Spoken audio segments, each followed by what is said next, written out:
It's on. Okay. Okay, so we are group 3. Ashley Cooten, Brescia Jerome, Madison Morris, Ashley Goodwin, and Shannon Monahan. And this is our replication study. Our study is on task behavior in students in a regular classroom, effectiveness of the student management procedure using a tactile prompt by D. Moore, A. Anderson, M. Glassbury, R. Lang, and R. Didden. Participants in the original study: teacher referral of students engaged in high off-task behavior in classroom. 3 male participants aged 12 through 13. 2 students were low average ability. 1 student average ability working below grade level. 2 students involved in the study. The setting: humanities class, 50 minutes in length. Class schedule and lessons content remained constant across phases. Dependent variable: on-task behavior, activity that complied with instructions given by teacher for that lesson. Off-task behavior: any activity not directly associated with the academic task. Materials: the motivator electronic beeper that vibrates at predetermined intervals, thereby providing a tactile stimulus. Information sheet that defines off-task and on-task behavior. Self-monitoring sheet for each participant, and a final questionnaire. The design: a multiple baseline across subject design was used to access the effects of intervention on on-task behavior. 3 and 4 week follow-up sessions in which the intervention was not in place were conducted following the intervention condition.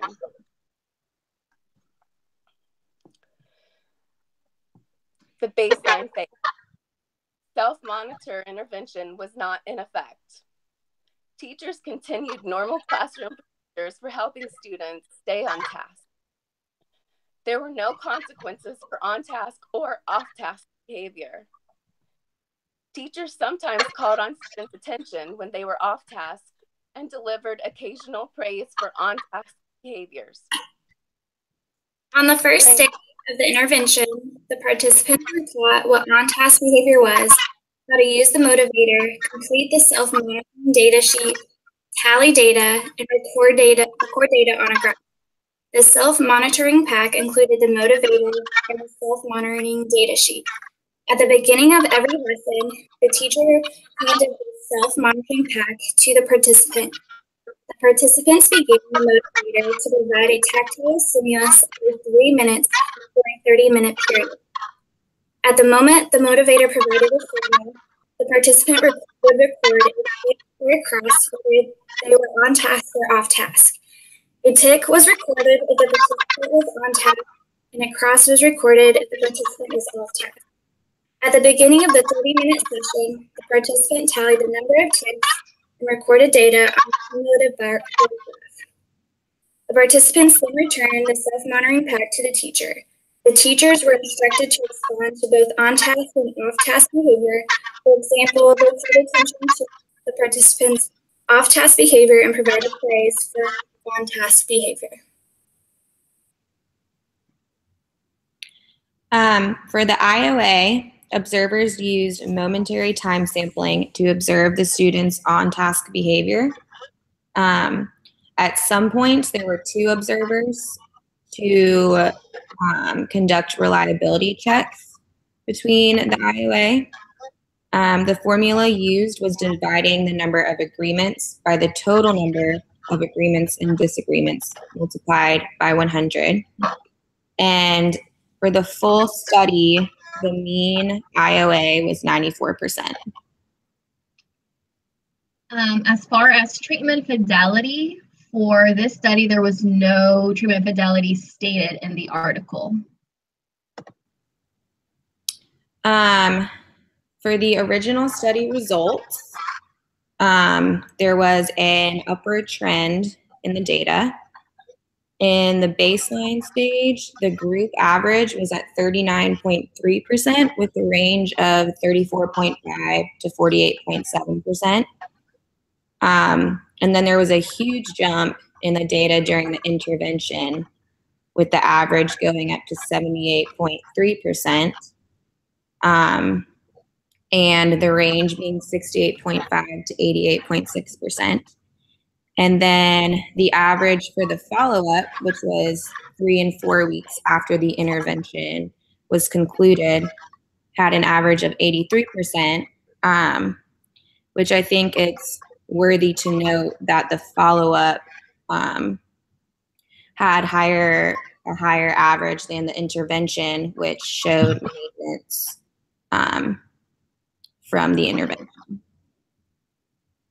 In regards to social validity, treatment, acceptability, and feasibility of the intervention were assessed via questionnaires that were distributed to the teachers and participants following the study. The teachers reported that they found the intervention neither intrusive nor distracting for other students in their classroom. They also reported that the intervention was effective and that the improvements in the participants' behavior could be seen in other lessons where self-monitoring programs had not been introduced. The teachers indicated that they would recommend the intervention to other teachers and use it with other students in their classroom. The continued use of the intervention's procedures and the maintenance of behavior change can be considered support for the social validity of this intervention.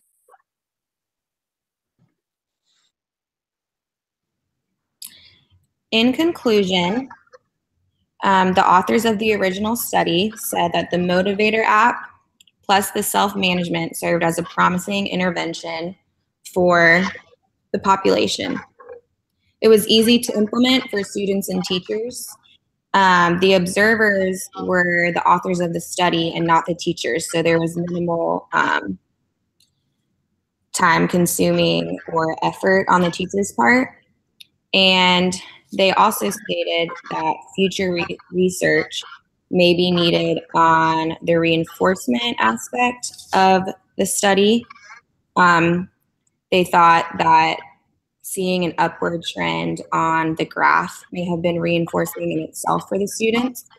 And then they also said researching goal setting may be warranted as they didn't have the students set any goals.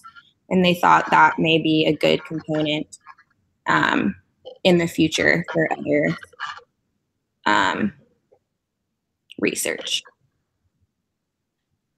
For the limitations, the original study mentioned 5 reasons why they felt their study was restricted. First, there was a lack of long-term maintenance data since they only took follow-up data 3 to 4 weeks after the intervention. Second, the intervention included training and self-monitoring, and training itself may have been a confounding variable to the study. Third, there was student contact with the experimenter at the end of the baseline. This allowed room for reactivity since the experimenter had to train the students on how to self-monitor themselves and why they were doing it. Fourth, there was a lack of generalization data. Generalization was analyzed with teachers present who were aware of the purpose of the study and reported anecdotal observations generalized across settings. The anecdotal observations might have been biased since the teachers knew why the study was being conducted. Last, there was a lack of data on the students' academic performance. In other words, it was unknown if the students mastered objectives or increased their completion of tasks.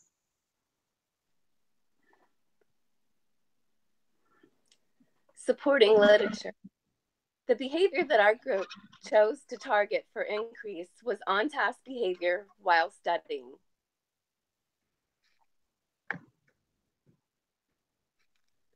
The reason that we felt our goal was significant is because, 1, It increases comprehension. 2, completion of assignments. 3, increased self-management skills. 4, higher grades. And 5, generalization of on-task behaviors to other environments.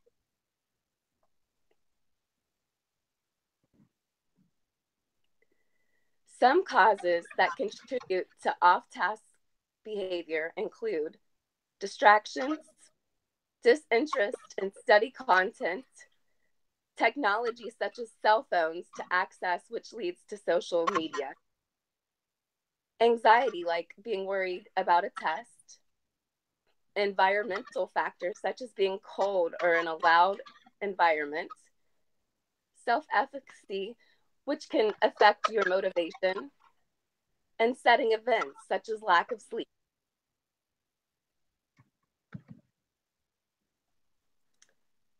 Interventions that other studies have reviewed include punishment procedures, increased reinforcement, self-management, increased supervision, online support, and online communication.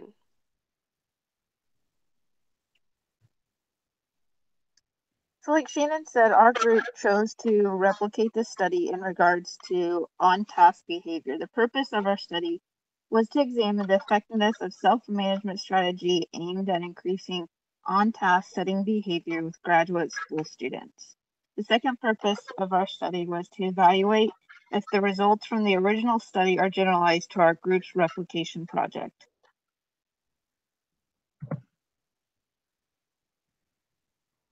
Behavior and definition. The behavior for our study was on-task behavior. The definition, on-task behavior is defined as engaging in the designated materials assigned to each group member weekly. This includes looking at materials through eye contact, highlighting, and taking notes.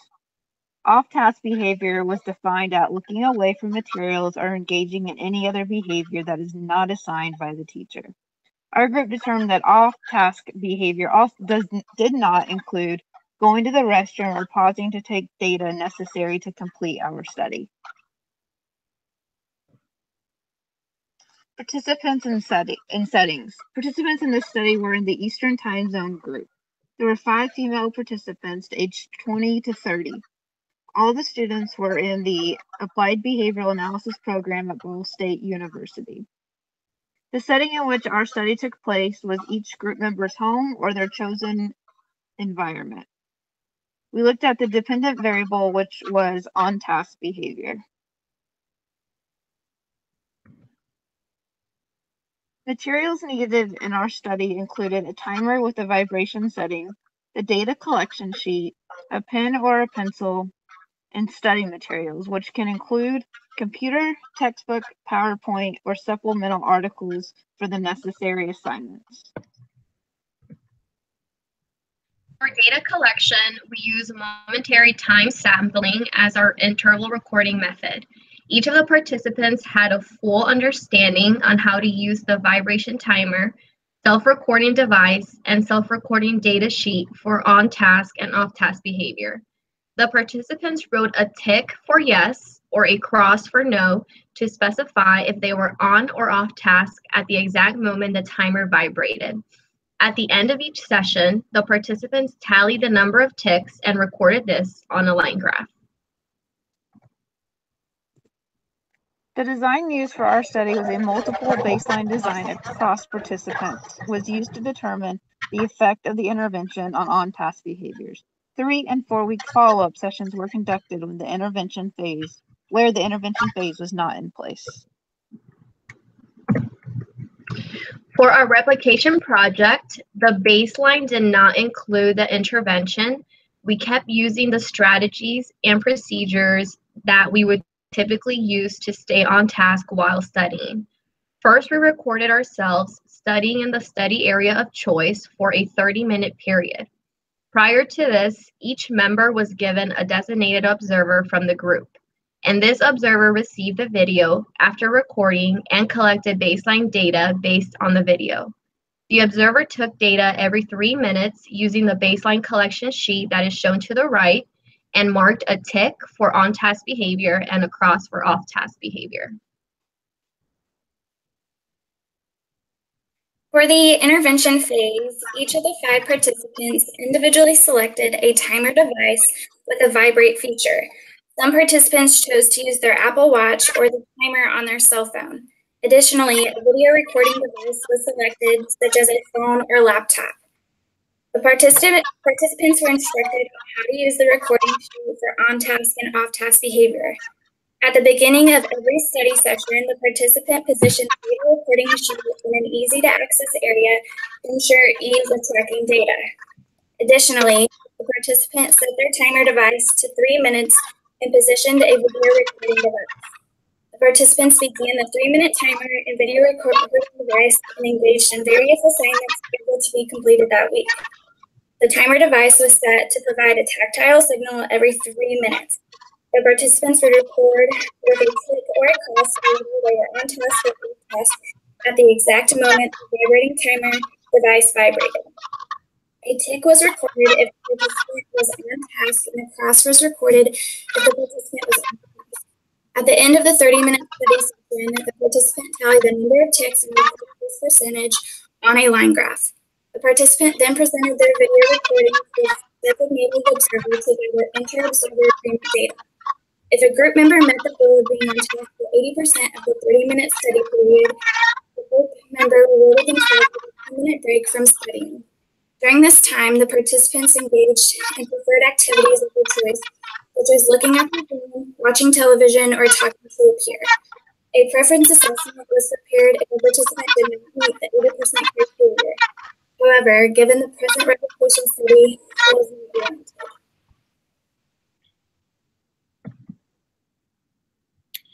For IOA, the participants video recorded themselves during their 30-minute study period due to all living in different areas. Each person had a designated observer, and when each video was finished, they would send it to them to conduct IOA data.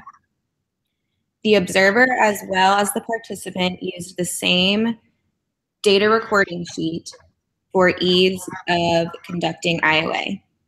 The formula used was the number of intervals agreed divided by the number of intervals agreed plus number of intervals disagreed by 100.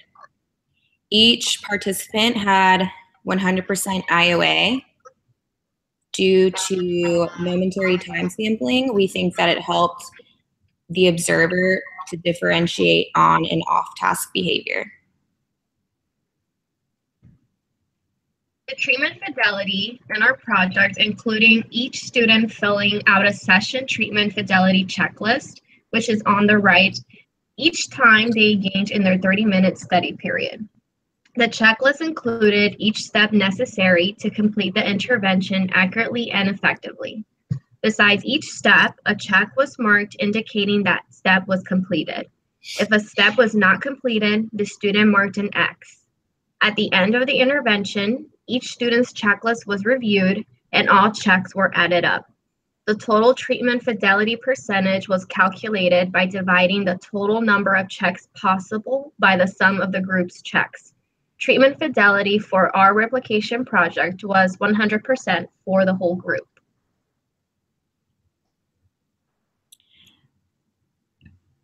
Okay, so my name is Ashley Cooten. I currently live in Charleston, South Carolina, and will be graduating in the summer. For my study setting, I usually studied at my desk in my room, and there were minimal distractions. My previous study habits were pretty variable. Sometimes I study for 5 hours at a time in my room with no distractions. Sometimes I do it for 30 minutes on the couch with my friends. This study allowed me to set aside specific times for studying, which is a little bit new for me. So this is my graph. My baseline was at 82% for the average, and then my data had an upward trend to an average of 98.3% in the intervention. And then my follow-up average was 85%.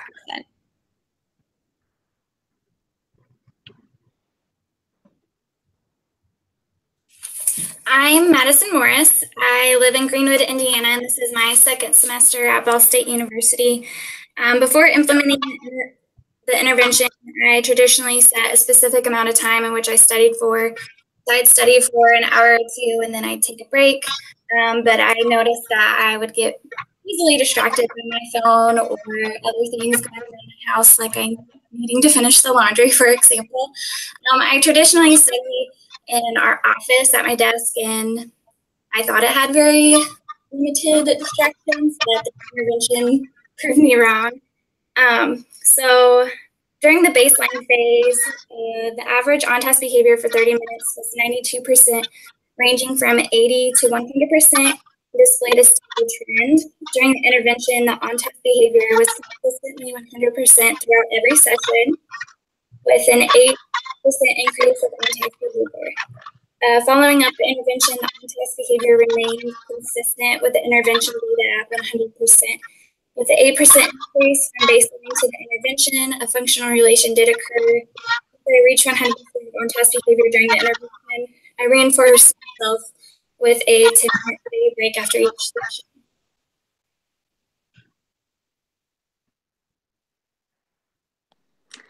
Hi, my name is Shannon Monahan. I live in Clearwater, Florida with my husband and 3 boys. This is my second semester at Ball State.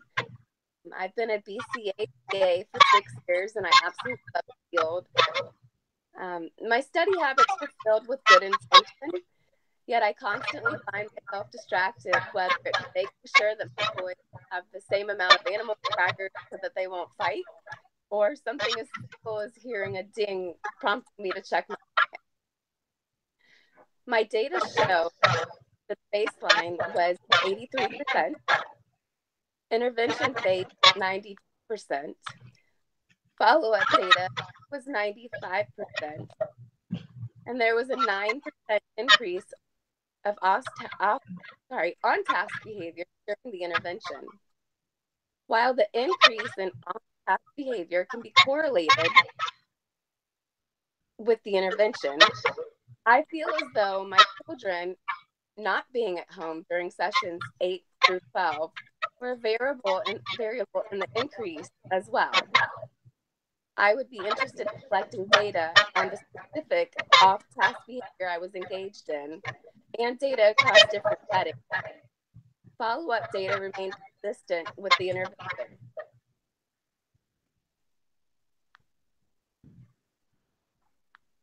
My name is Ashley Goodwin, and I'm from Southern Indiana. Prior to this study, my study habits were very inconsistent.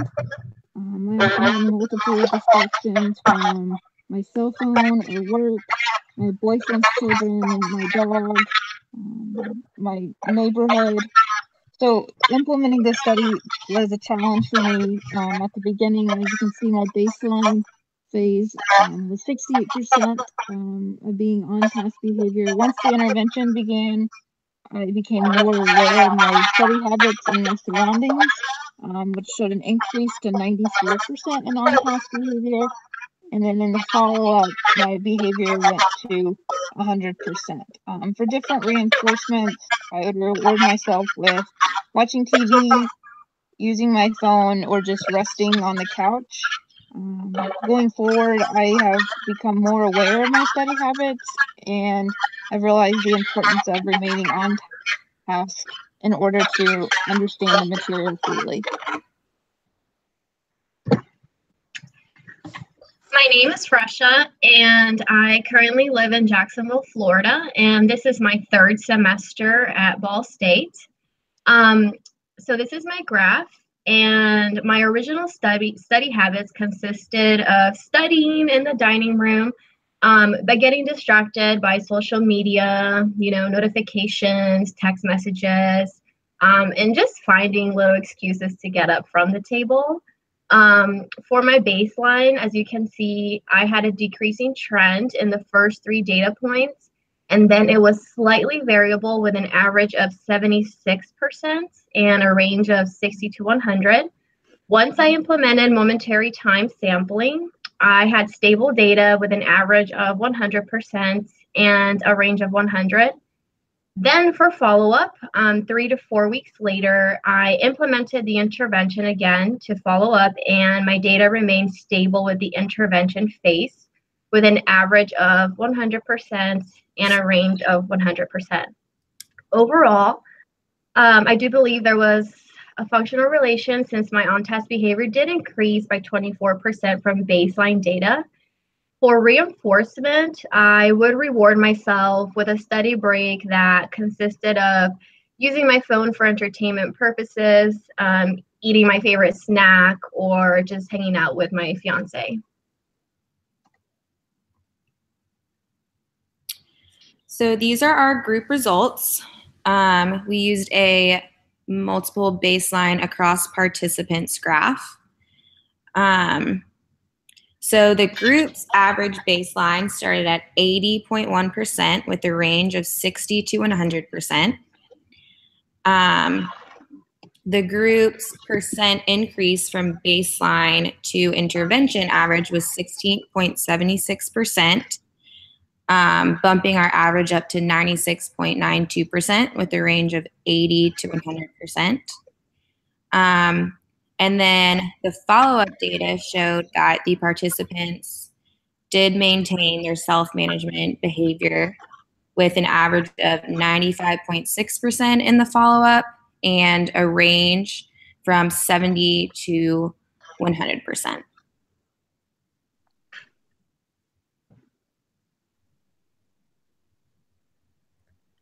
Social validity.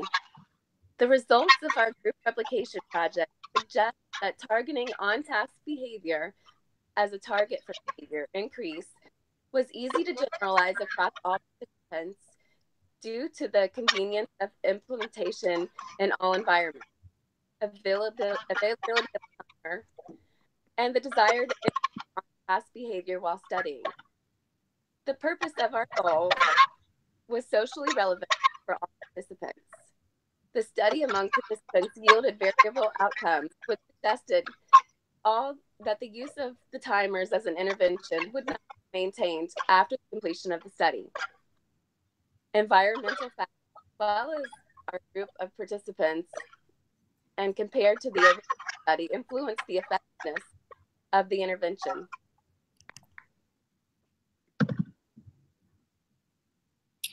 In conclusion, our group thought that using a timer and self-management strategies appeared to be a practical way for master students to record their on-task behavior. Each participant had an increase in on-task behavior from baseline to the intervention phase, which showed a functional relation between on-task studied behavior and self-management. Maintenance was also achieved between each participant based on follow-up data. Further research may be warranted in terms of long-term maintenance. The original study only did follow-ups 3 and 4 weeks after. So if we wanted to know about long-term maintenance, we would have to do more follow-ups. There were also extraneous variables due to different study spaces, unlike the Replication Project, which may have needed to be recorded and added to the results if this were to be replicated in the future. And then research on reactivity may need to be done due to the participants knowing that they were being recorded and observed for IOA data. Just like the original study, there were limitations for our study as well. First, most of the participants admitted to reactivity.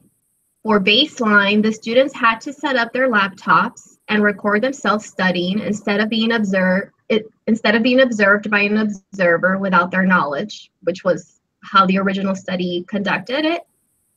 This caused most students to stay on task on purpose because they were aware that another group member was going to watch their video and collect data. Second, the replication project itself was time-consuming, especially when it came to collecting IOA data. All graduate participants had trouble uploading their studying videos to YouTube, which caused some uploads to take more than 20 minutes at a time. For IOA, each observer had to watch each full 30-minute video, and some of us had 12 plus videos in total to watch. And we had to mark a tick or a cross at each 3-minute interval to collect data. Third, the population used in the original study were students ranging from 12 to 13 years of age who had high levels of off-task behavior, low average ability, and performed below their potential.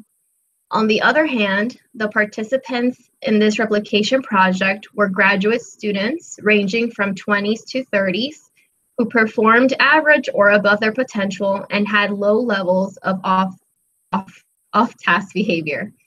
To generalize, the replication project should have included graduate students who potentially have a difficult time staying on task that affects their average ability to study. Last, the study environment each participant chose was different from one another. In the original study, the participants were in the same setting with the same distractions, individuals, and materials.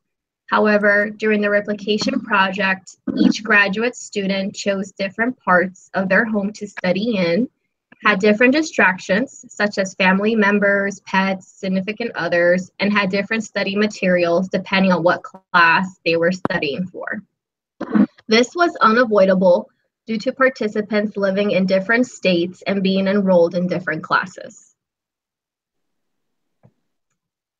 And now for the following slides, these are our references that we used for our replication project. Some of them are included in the supporting literature, and we hope you liked our presentation.